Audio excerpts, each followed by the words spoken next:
Good morning. Welcome to Morning Java, brought to you as always by these guys, Get Go Cafe and Market, where they are still open for business and they are selling 7-inch subs for $4.99. So even the specials and stuff are still normal. And it's 7, Dayon. 7's a big number in Pittsburgh, as we know this year, especially this year. That's right, pal. It's not a Bubby Brister sub. It's a Ben Roethlisberger sub. We can attach their names. Get Go can't. Let's talk about some other bigger names, almost all of whom now seem to be flocking to Tampa, Florida. Rob Gronkowski has, I guess, emerged from retirement because he's just been traded from the Patriots to the Buccaneers. And immediately, Dale, the reaction to this has been just this epic, look at the Buccaneers and then beware New Orleans Saints. Here are the new kings of the AFC South. What am I missing here? Were these guys not old and beat up when they were in New England? Yeah, they were. And I've said this before. It didn't matter who the Tampa Bay Buccaneers signed at quarterback this year or who played quarterback this year for the Tampa Bay Buccaneers. As long as he didn't throw 30 interceptions, they were going to be the second best team in the NFC South. And they are still the second best team in the NFC South. They are not on par or close to the New Orleans Saints. They just aren't. The Saints went out and added Emmanuel Sanders in the offseason to give them another weapon. They've got a good defense. The Buccaneers are an improving team, and I like what they're doing. The defense was really good last year, very quietly. The offense does some great things. The quarterback threw 30 interceptions. That was the main problem. 6 of those were returned for touchdowns. Back to the situation with the Steelers should sign Jameis Winston. He threw 6 pick sixes last year for that team, and they went 7-9. They're going to be a playoff team in the NFC, but they're not going to win. I won't pick them to win the NFC South. I just won't. The Saints are a much better team. No, the Buccaneers have gotten better defensively.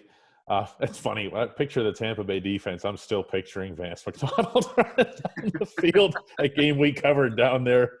I swear we could feel that guy hitting the turf up in the press box, like just rattled.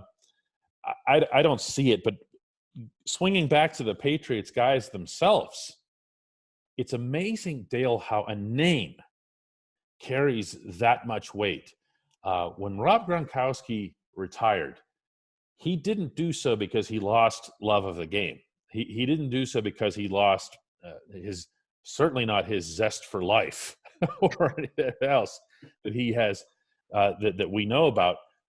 He lost his ability to go out and play football at a high level because of various injuries. We saw him late in that season when the Patriots came to Pittsburgh. It wasn't He was not the same player. The injuries that he's had over the years that he's sustained have beaten him up. Now, maybe some of that has gotten better in the time that he had away from the game. That's the same argument that some people are making about Ben Roethlisberger. Yes, and rightly so. Yeah, having a year off makes your body feel better, and I'm sure Gronk's body does feel a lot better. He's lost some weight, and he's so. But that team didn't need another pass catcher. That team has 2 very good tight ends. They've got Cameron Brate. They've got O.J. Howard. I don't know that Rob Gronkowski makes them a markedly better football team. I don't know that Tom Brady does. Not to mention either O.J. or Brate is out of there. Somebody's getting traded, yeah. So this idea that they now have 3 epic tight ends, no, they don't. Right. They're not going to have that one a season. No, by the way, they still have 2 very good receivers they have to get the ball to as well. They're a better football team than the Patriots are right now. The Patriots are a red-hot mess. And anybody that's picking them to win the Super. I saw that immediately on Twitter. Oh, the Patriots and the Buccaneers in the Super Bowl. I'll put every dollar I own, every dollar I have that doesn't happen. The Patriots right now are trash. They are. You know what's so funny? Who's their quarterback? You know what's so funny? I actually forgot the dude's name. What's so funny about the Patriots though is, even though the Bills have gotten a lot better, I'm sorry you still can't count them out of the AFC East. You know what I mean? I think the Bills should win it. Yeah. But I'm counting them out. They're right now, if I were making a hierarchy in the AFC, they're the 7th or 8th best team in the AFC, which wouldn't have them in the playoffs if they didn't play in that division. We'll see. We'll see if the Bills win it. Let's put it that way. Might be the Jets. So Lamar Jackson, in addition to breaking the news that he's going to be the cover boy on Madden 2020, I wonder how also EA felt about that, by the way. Aren't they supposed to have like some big, typically, do yeah, whatever? Lamar just like, hey, it's going to be me, everybody. yeah, right. But not that it was a surprise, but he also said that he would love to play with Antonio Brown. And there's pictures of those two floating around out there. Apparently, they were working out together with Marquise Brown, who's, of course, is Antonio Brown's cousin. And while Lamar, it may sound great to Lamar, adding Antonio Brown to that team would be a red-hot mess. Another one. Another one, a second red-hot mess. Antonio Brown would be miserable in Baltimore for many reasons. He would Why? not. Give me one good one. I'm not sure what you mean. He's a guy who wants his catches. Okay. And he's not going to get his catches with Lamar playing quarterback. They don't throw the ball that much. If they're throwing the ball 20 times a game, that's not going to make Antonio Brown very happy. And, oh, by the way, the next guy that he blocks in the run game will be the first.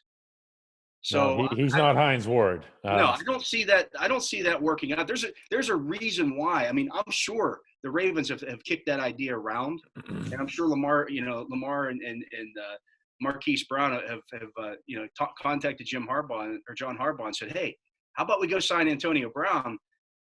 John Harbaugh's not a dumb guy. He's a good football coach, and that's a good organization. They saw what happened in Pittsburgh. They saw how Antonio Brown acted. They saw how he blew up here. They saw how he blew up in Baltimore. That was where the water cooler was. They're not bringing that guy in on that team. I just don't think it's going to happen. And the other part is, and this is something that Mike Tomlin has said in the past, that there are guys who play in some of these rivalry games that you don't see playing for the other team. Like Terrell Suggs in Pittsburgh would never happen. Ray Lewis in Pittsburgh would never happen. Hines Ward in Baltimore would never happen. Now, Antonio Brown is just looking for a job right now, and I'm sure he'd love to play for his cousin and all that good stuff. And if they offered him money, he'd take it. But him walking into that locker room with Jimmy Smith and some of those guys in that locker room that he's gone toe-to-toe with over the years, I don't think it works. No, I don't think so either. And I'll take it further. I hope they do add him. Okay. Because when you hear Harbaugh and the Ravens all the way up through their management structure, I was going to say talk. It's not talk, boasting openly about this unstoppable offense. And here, even in their pre-draft press conferences, they were taking it further. We want to add more weapons to become even more unstoppable. Meanwhile, Mike Vrabel's sitting there in Nashville going, wait a second, somebody say unstoppable? That's how strongly they feel about the offense that they have, in large part because they have found X number of players to commit to that style of football. As you said, AB doesn't fit, but it's not just from the character and the personality standpoint. He doesn't fit from the schematic standpoint, and you can't have one person, even if it's just one out of 11, getting that thrown out of whack, or the whole thing doesn't work. The whole we're the Ravens and we're so different, and look at this offense we're showing you, we're so clever. If they believe in it that strongly, they wouldn't want him in even at his peak best. I really believe that, because it just doesn't fit. Yeah, I agree with you. I don't think it's a good fit there. I think him demanding the football as much as he does would not work well there, because they're just not going to throw the ball that much. Although I sure wish this, though, for everybody who was saying, oh, let's see, Harbaugh is the one guy who could control AB, who would ever. No, the one guy who could control AB was the guy in Pittsburgh. That's being proven now again and again and again. Well, Dale, we're getting there. The one sporting event that we have to cover in a 2-month span. Yeah, I know, right? Notice, by the way, that our baseball and hockey people on staff are not doing this because they have nothing to write about. I'm going to be honest with you. I'm going to be glad when the draft is over. I need a break. There you go. The Steelers will, of course, not be picking until Friday night. Let's just go for broke here. Who do you got at 49, and who do you have in the round after that? Well, my pick is going to be Michael Pittman, the wide receiver out of USC. Of course, he's the son of Michael Pittman, the former star running back in the Mm-hmm. NFL. So you get the bloodline ties, which we know that the Steelers like, and he gives them a bigger body guy, 6'4", about 223. So he's Plexico Burress size, but a little bit faster and Yeah, better hands. faster. Yeah. Yeah, faster with better hands, and you're going to get him in the second round as opposed to a top 10 pick that you had to use on Plexico Burress. It just makes so much sense. He also, this is an interesting thing with him. He was an all Pac-12 special teams guy early in his career, blocking kicks, covering punts, doing those kind of things. So he gives you a lot of flexibility there that, it wouldn't be surprising to see him running down and making tackles on kickoffs and those kind of things. You don't necessarily think of highly ranked wide receivers doing that, but this guy does. Mm-hmm. And what about after him? After him, I see the potential for a running back. If that's the case, then it's probably going to be Zach Moss. I don't think Cam Akers falls quite that far.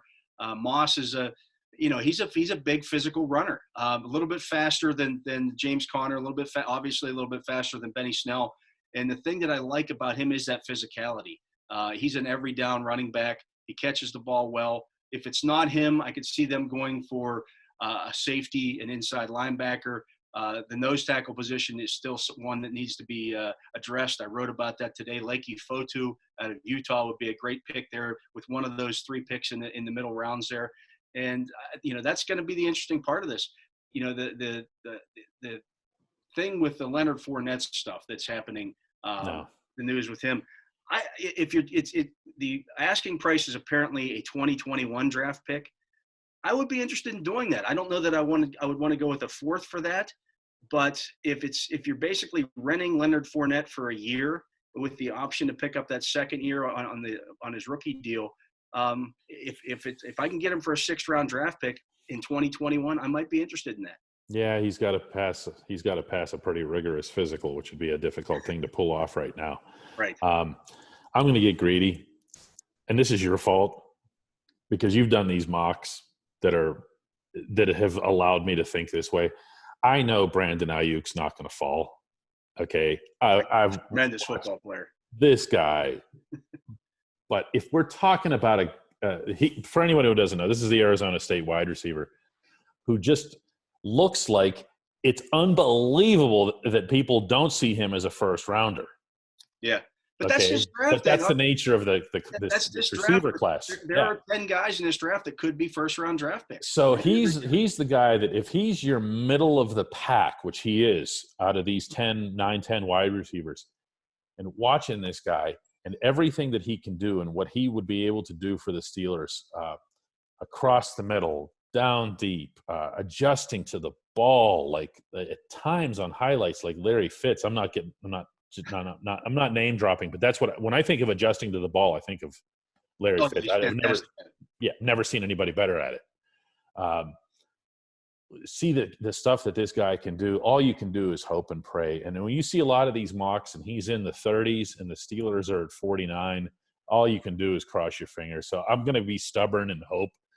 And this one's really your fault because you did have Cam Akers falling into your 3rd round. And here's another one. I've just fallen in love. I mean, this is a running back from Florida State, again, for anybody who doesn't know. And this guy can do it all, including catching out of the short balls out of the backfield, making people miss, going through them. He does it all. And there's your dream Steelers draft right there. That's it. Well, if they got those 2 guys in the first 2 in their first 2 picks, they would be ecstatic. Kevin Colbert and Mike Tomlin would meet somewhere to high five. Like this from a distance. Yeah, restrictions be damned. They would meet somewhere for a drink because that would be a heck of a haul on day 2. So we'll see how it goes. I mean, I'm not being stupid. I know it's not going to happen, but I just no. In fact, especially after you and I were on that call on Monday and listening to them, it almost sounds like they're bracing themselves for some other option at running back, where they say, look, the draft is where we can do those things that you just talked about, Dale, where we can go ahead and get a nose tackle. We can get another safety that we can begin rearing, maybe get an offensive lineman and have the draft be more future focused and make sure, obviously, they can come in and help on special teams and all that other stuff. But the running back, I mean, there are there are other options there.